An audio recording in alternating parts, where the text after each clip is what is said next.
Please stand.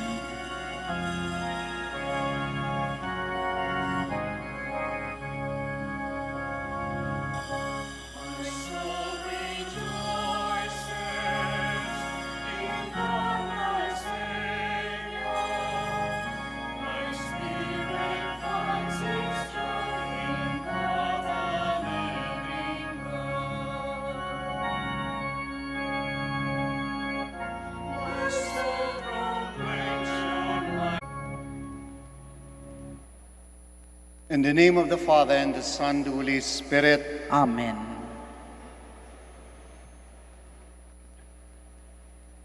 The Lord be with you. And with your spirit. Magandang tanghali po sa inyong lahat. And welcome to the Minor Basilica of Our Lady of the Rosary of Manaoag.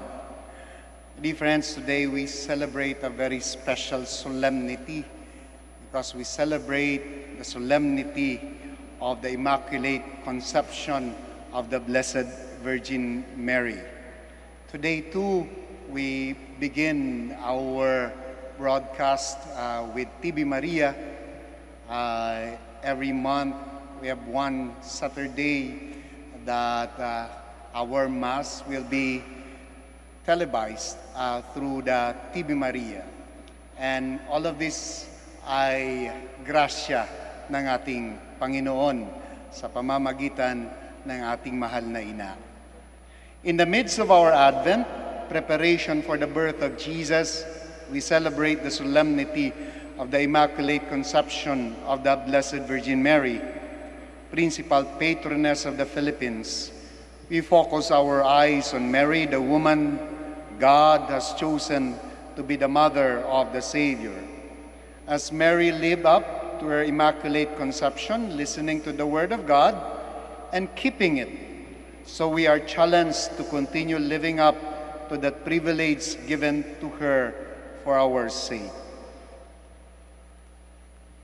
My dear friends, my dear sisters and brothers, let us acknowledge first our sins and so prepare ourselves to celebrate the sacred mysteries.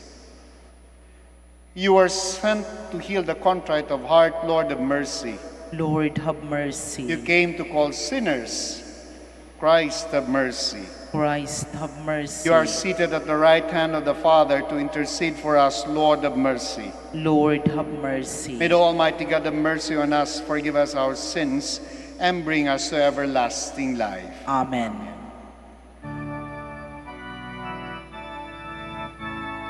Glory to God in the highest, peace to people of good will. We praise you, we adore you, we glorify you, we give you thanks and glory.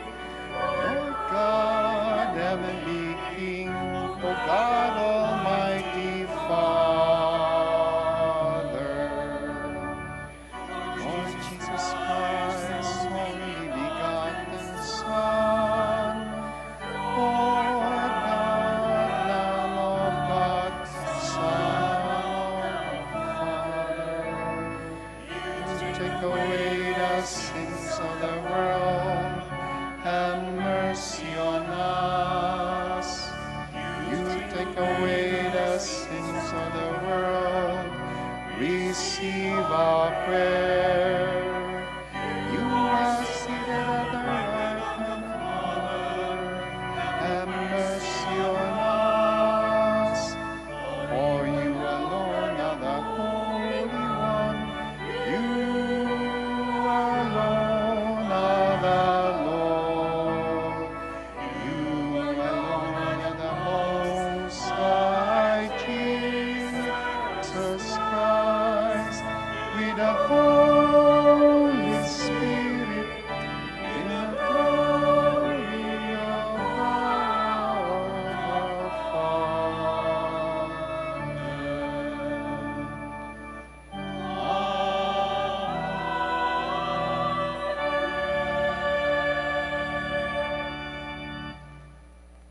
Let us pray.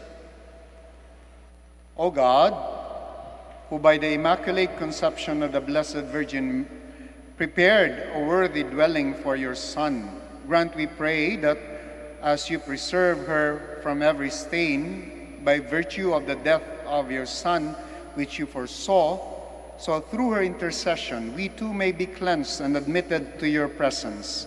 Through our Lord Jesus Christ, your Son, who lives and reigns with you in the unity of the Holy Spirit, one God, forever and ever.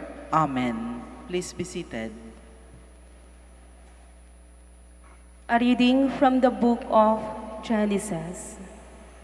After the man, Adam, had eaten of the tree, the Lord God called to the man and asked him, "Where are you?" He answered, "I heard you in the garden, but I was afraid because I was naked, so I hid myself."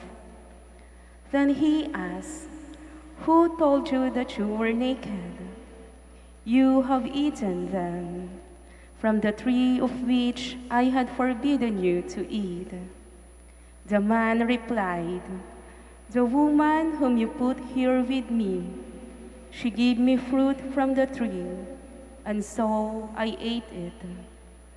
The Lord God then asked the woman, "Why did you do such a thing?" The woman answered, "The serpent tricked me into it, so I ate it." Then the Lord God said to the serpent, "Because you have done this, you shall be banned from all the animals and from all the wild creatures. On your belly shall you crawl, and dirt shall you eat all the days of your life. I will put enmity between you and the woman, and between your offspring and hers. He will strike at your head, while you strike at his heel." The man called his wife Eve, because she became the mother of all the living. The word of the Lord. Thanks be to God. Sing to the Lord a new song, for he has done marvelous deeds.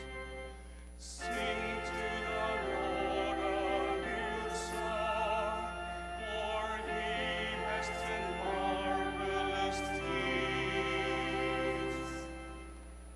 Sing to the Lord a new song, for he has done wondrous deeds.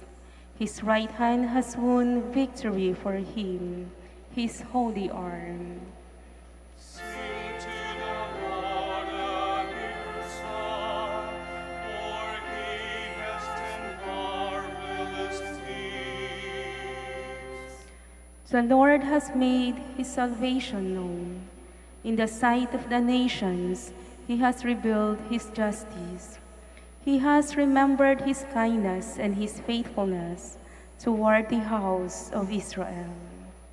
Sing to the Lord a new song, for he has done marvelous deeds.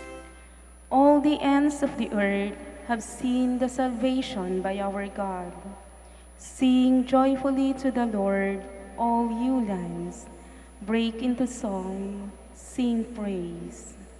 Sing to the Lord a new song, for he has done marvelous deeds.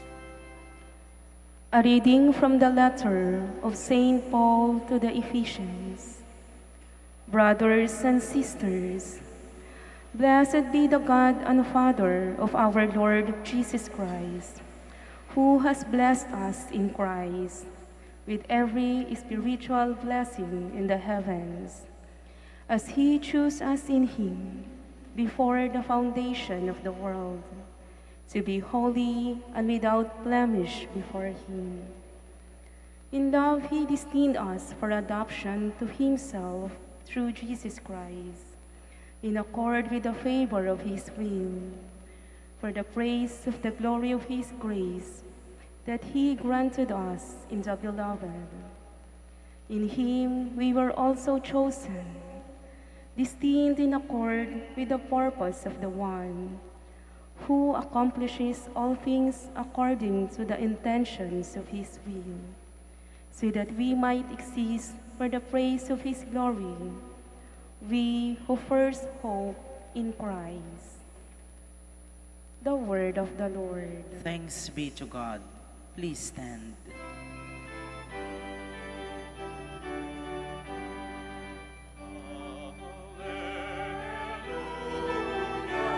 Amen.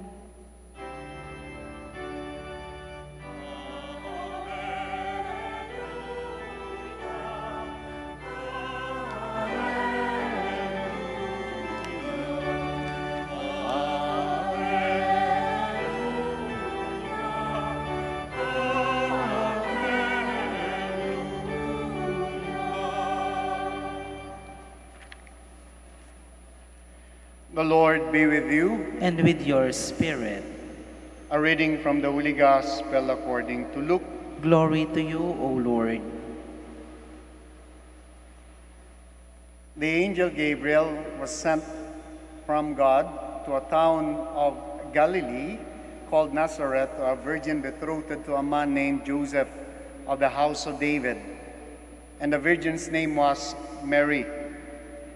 In your womb and bear a son, and you shall name him Jesus. And the power of the Most High will overshadow you. Therefore, the child to be born will be called Holy, the Son of God. And behold, Elizabeth, your relative, has also conceived a son in her old age. And this is the 6th month for her who was called barren. For nothing will be impossible for God. Mary said, Behold, I am the handmaid of the Lord. May it be done to me according to your word. Then the angel departed from her. Dear friends, the Gospel of the Lord. Praise to you, Lord Jesus Christ. Please be seated. One time, I was running late. I am on my way to the airport. It's traffic, so I grab a cab and then told the driver, Mama, pakibilisan po, maiiwanan na ako ng eroplano. And that's what he did. Umarangkada, at at some point, nung papunta sa airport, meron kaming sinusundan na isang kotse na hindi malaman kung dederetso o hihina, kung tatabi o gigitna. So the driver of the taxi grew impatient, binusinahan. At some point, nakakita ng pagkakataon na maka-overtake. At nung nasa tapat na kami nung kotse, ay biglang tumingin at tiningnan yung driver. At biglang sabi, kaya naman pala, babae kasi. Sexist no? At you know what? Nangiti lang po ako doon. I did not correct yung taxi driver sapagkat baka mabangga pa po kami. Pero ganito ang sasabihin ko sa kanya, babae kasi. And today I remember that, babae kasi yung pinagdiriwang natin sa araw na ito, ang Immaculada Concepcion. Babae po. My dear friends, today we celebrate Mary's Immaculate Conception. Our belief that the Blessed Virgin Mary was free from original sin from the moment of conception. Paano ba nangyari yun? This is only possible because of grace. Gracia. Kaya nga po, yung paulit-ulit natin na dinadasal about Mary, Hail Mary, anong kasunod? Full of grace. Full of grace. Pero paano ba talaga yung to be full of grace? Paano ba talaga yung mapuspos ng biyaya. Or how can we say that puspos ng biyaya si Maria? Turuan po kami sa aming pag-aaral na sometimes para maintindihan mo yung kausa, titingnan mo yung epekto. And this is something that can be applied to understanding kung paano at kung ano ang pagiging full of grace ni Maria. I can just name 3 instances na makakapagsabi at makakapagturo sa atin at makakapagpaliwanag ng pagiging full of grace ni Maria. What gave Mary the strength to say, "Let it be done to me according to thy word"? Nung po sa binasa nating Ebanghelyo, nung siya po ay biglang sinabihan ng anghel na siya po ay magdadalang tao, palagay ko naman nagulihimanan si Maria doon. At ang sabi niya, "How can this be since I do not know man? I have no relations with any man." And then the angel said to her, "It's because of the grace of God." But just the same, siguro at that time, gulong-gulo siya. But she mustered the courage to say, her fiat, "Let it be done to me according to thy word." It must be grace. Pangalawa, in the wedding of Cana, what gave Mary the strength to tell the Lord, "My son, paubos na yung kanilang alak"? Siguro napakamot na lang ang ating Panginoon. What does it concern you, woman? It's not yet my time. At sa lahat ng ihilingin mo, alak. And yet it did not stop Mary from pursuing that. And then she talked to the one who is in charge of the wine. Anong sabi ni Maria? Do whatever he tells you to do. Pangatlo, ang daming nanay dito eh. What if in front of you, you see your son suffering? What if in front of you, you see your son dying? In Mary's case, before her eyes, she saw Jesus died on the cross. But bravely, she stood on the foot of the cross. What gave her the courage? Gracia. Kaya nga po, hindi natin maitatatwa ay yung dasal, Raka Maria, Hail Mary, full of grace. Puspos ng biyaya. Dito po, sa Minor Basilica of Our Lady of the Rosary of Manaoag, Mary continues to show to us these 3 indicators na puspos po siya ng biyaya. Apo Baket's invitation sa kanyang libo-libo at milyong mga pilgrims and devotees is to utter the same words. Sa gitna ng kaguluhan, sa kagitna ng kawalan, sa kagitnaan ng uncertainty, Mary is telling us that it will be grace that will give us the strength to say, "Let it be done to me according to thy word." Dito po, miracles do happen. Kayo in your lives. Not perhaps the grand miracle, but every time that we look for God in our decision, in whatever we're going through, we look for Him. And we do whatever He tells us to do. There is miracle there. Third, we're going through difficult times. And what keeps us going? What is it that keeps us waking up every day and telling ourselves that these too shall pass?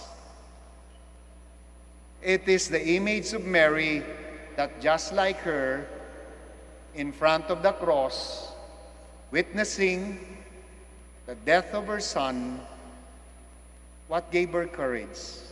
It will be the same grace that will help us endure, not only survive, but go through whatever it is that we are experiencing right now.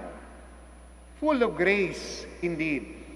At hindi madamot si Maria. Kaya nga naman siguro, pabalik-balik kayo rito sapagkat Apo Bakit has always been generous to her children, to her devotees, to the pilgrims who come here. My dear friends, Immaculate Conception also shows us that God prepares for the coming of His Son. Handang-handa, diba? Coming of His Son into human history. The attention to detail. Ultimong yung pagsisidlan ng kanyang anak for 9 months, He ensured that it will be immaculate. It will be clean, well prepared. The Immaculate Conception normally happens within the Advent season. The Advent of waiting, the Advent of preparation for the coming of the Lord. Hirap ng Pasko ngayon, ano? Paano magse-celebrate? But just the same, tuloy na tuloy pa rin ang Pasko. And if God prepared for the coming of His Son in a very beautiful way, the question to us is, how are we preparing for the coming of His Son, even in these very challenging times? The Immaculate Conception shows to us how God prepares for us. And it is also challenging us with the same question, how we prepare ourselves for God. My dear friends, kung may encounter ko po uli, yung driver na kinuha ko para mag-drive papunta sa airport, eto lang ang sasabihin ko sa kanya. Totoo po, babae kasi. And in Mary, the fullness of His grace.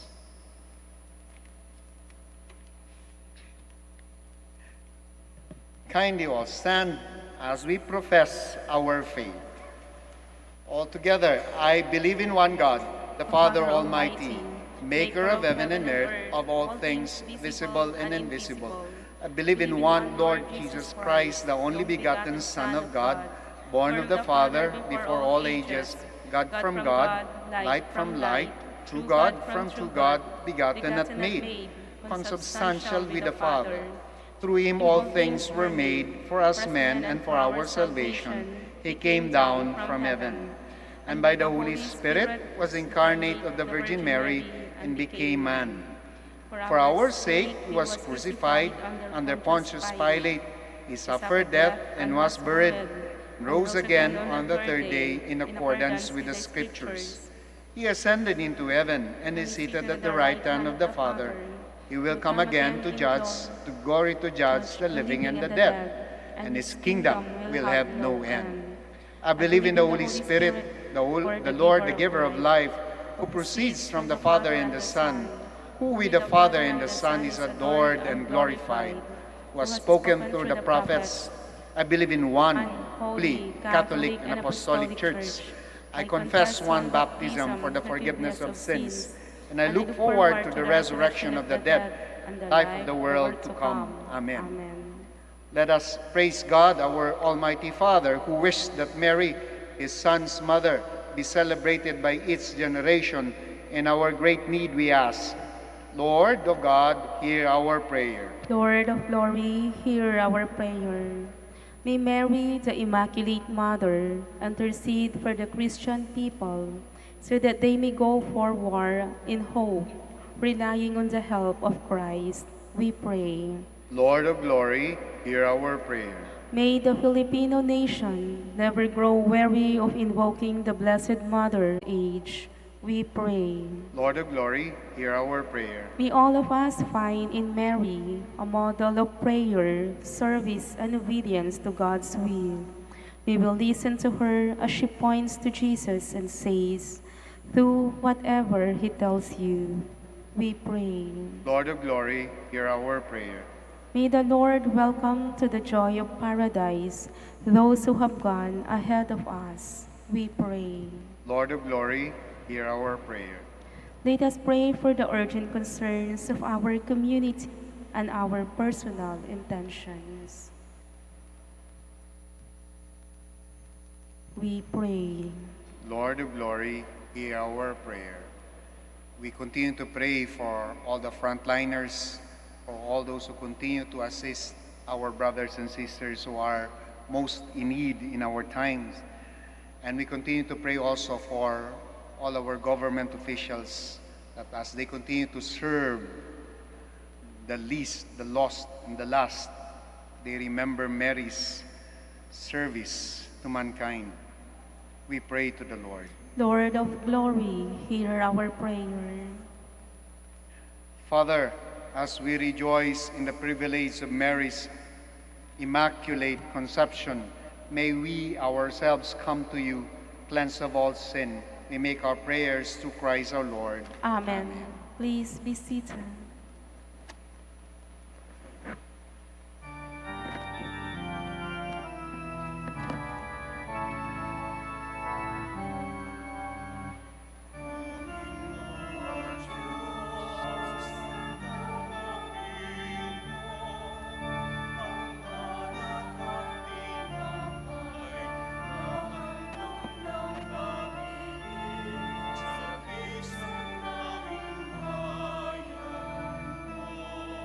Blessed are you, Lord, of all creation, return to us, and receive the bread and offering for the name of the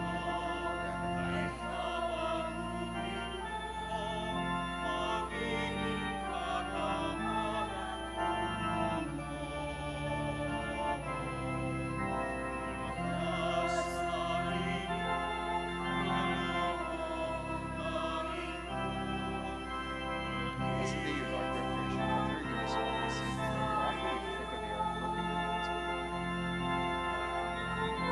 creation, forgive us when we see the wine offering for the Spirit.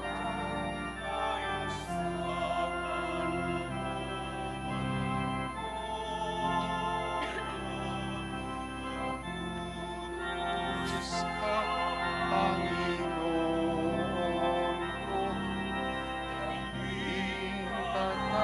ipagkalima ako.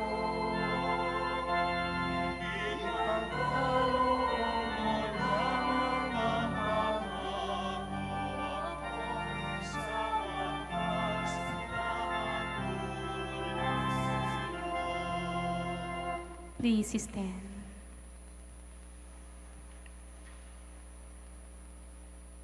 Pray, my dear friends, that my sacrifice and yours may be acceptable to God the Almighty Father. May the Lord accept the sacrifice at your hands for the praise and glory of his name, for our good and the good of all his holy church. Graciously accept the saving sacrifice which we offered you, O Lord, on the solemnity of the Immaculate Conception of the Blessed Virgin Mary, and grant that as we profess her on account of your prevenient grace to be untouched by any stain of sin, so through her intercession we may be delivered from all our faults, through Christ our Lord. Amen. The Lord be with you. And with your spirit, Lift up your hearts. we lift them up to the Let us Lord. give thanks to the Lord our God. It is right and just. It is truly right and just, our duty and our salvation, always and everywhere to give you thanks, Lord, Holy Father, Almighty and eternal God.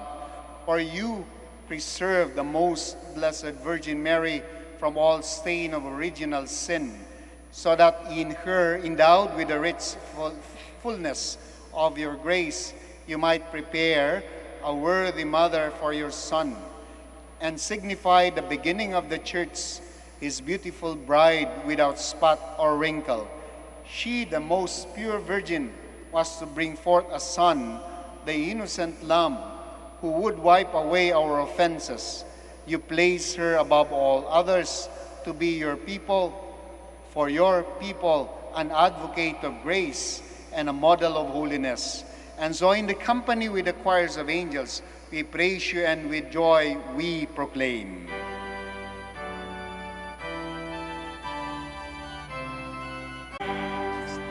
Blessed is he who comes in the name of the Lord. Hosanna.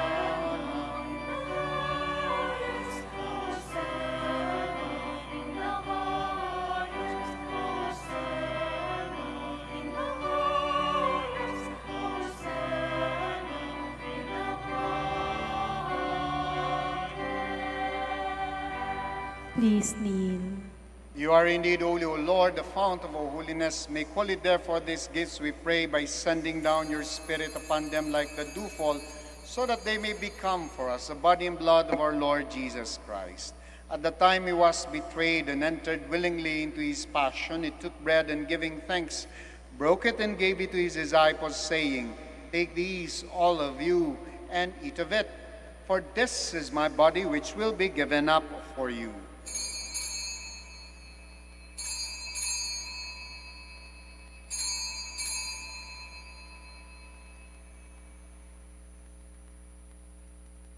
In a similar way, when supper was ended, he took the chalice and once more giving thanks, he gave it to his disciples, saying, Take these, all of you, and drink from it. For this is a chalice of my blood, the blood of the new and eternal covenant, which will be poured out for you and for many, for the forgiveness of sins. Do this in memory of me.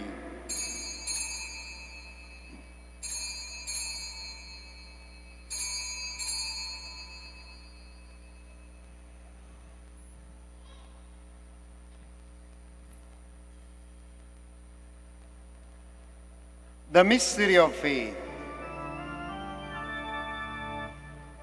When we eat this bread and drink this cup, we proclaim your death, O Lord, until you come again. Therefore, as we celebrate the memorial of his death and resurrection, we offer you, Lord, the bread of life and the chalice of salvation, giving thanks that you've held us worthy to be in your presence and minister to you. Humbly we pray that partaking of the body and blood of Christ, we may be gathered into one by the Holy Spirit. Remember, Lord, your church spread throughout the world and bring her to the fullness of charity, together with Francis, our Pope, Socrates, our Archbishop, Fidelis, our Auxiliary Bishop, Gerard, the Master of the Order, and all the clergy. Remember also our brothers and sisters who have fallen asleep in the hope of the resurrection, and all who have died in your mercy. Welcome them into the light of your face. Have mercy on us all, we pray, that with the Blessed Virgin Mary, Mother of God, with the blessed apostles, and all the saints who have pleased you throughout the ages, we may merit to be co-heirs to eternal life. We may praise and glorify you through your Son, Jesus Christ. Through him, and with him, and in him, O God, Almighty Father, in the unity of the Holy Spirit, all glory and honor is yours forever and ever.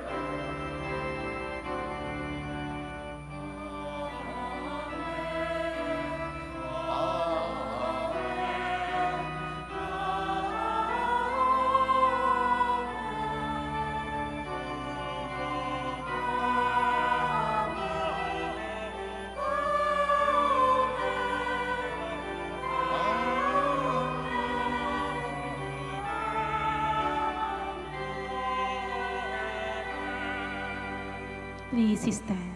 At the Savior's command, informed by divine teaching, we dare to say,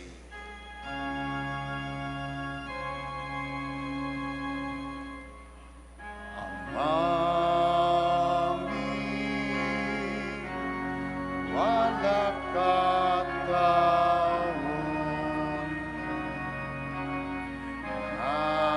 nagalang sumaran mo, unsabit si kami, panarian mo,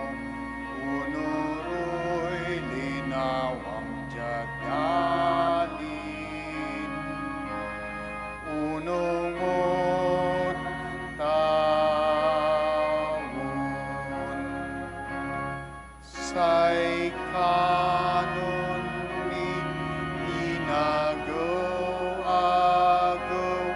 itermon si kami agaw-ayan an paanin mo'y nanan mi napanaan imi kasalanay nan kasalanan si kami anpad mo kami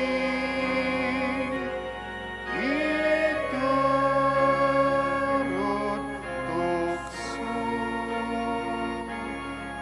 ilaban mo kami.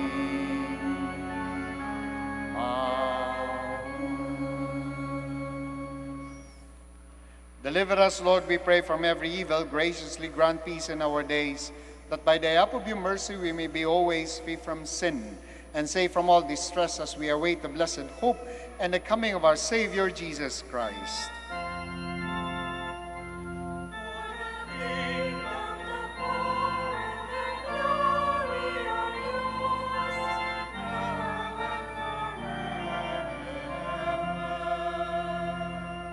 Lord Jesus Christ, who said to your apostles, "Peace I leave you, my peace I give you," look not on our sins, but on the faith of your church, and graciously grant her peace and unity in accordance with your will, who live and reign forever and ever. Amen. The peace of the Lord be with you always. And with your spirit. We offer to one another the sign of Christ's peace. Peace be with you. Peace be with you. Peace be with you. Peace.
Not worthy that you should enter under my roof, but only say the word, and my soul shall be healed.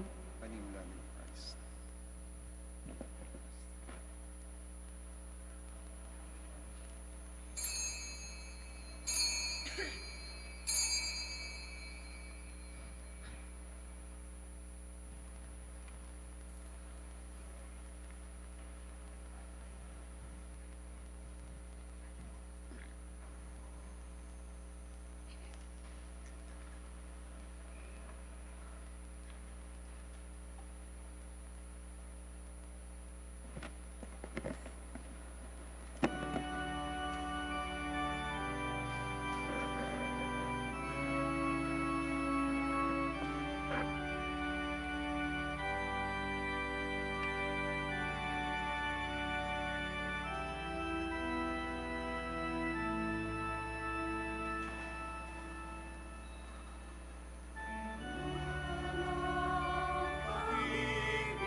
Let us pray. Please stand.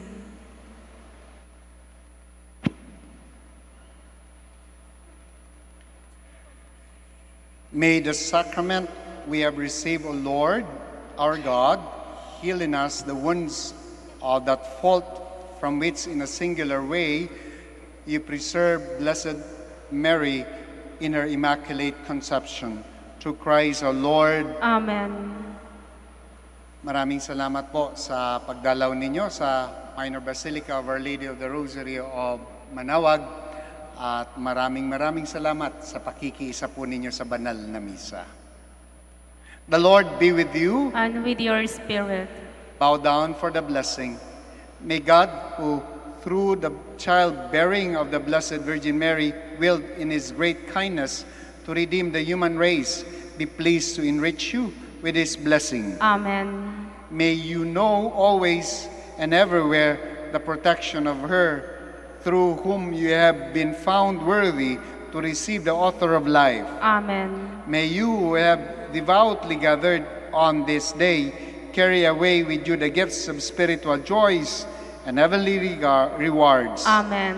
And may the blessing of Almighty God, the Father, the Son, the Holy Spirit come down on you and remain with you forever. Amen. A Mass ascended. Go in peace to love and serve the Lord through one another. Thanks be to God.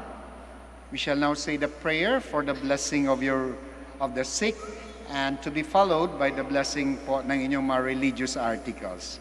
Our help is in the name of the Lord, Who made heaven and earth. God, our Almighty Father. By your blessing, you give us strength and support in our frailty.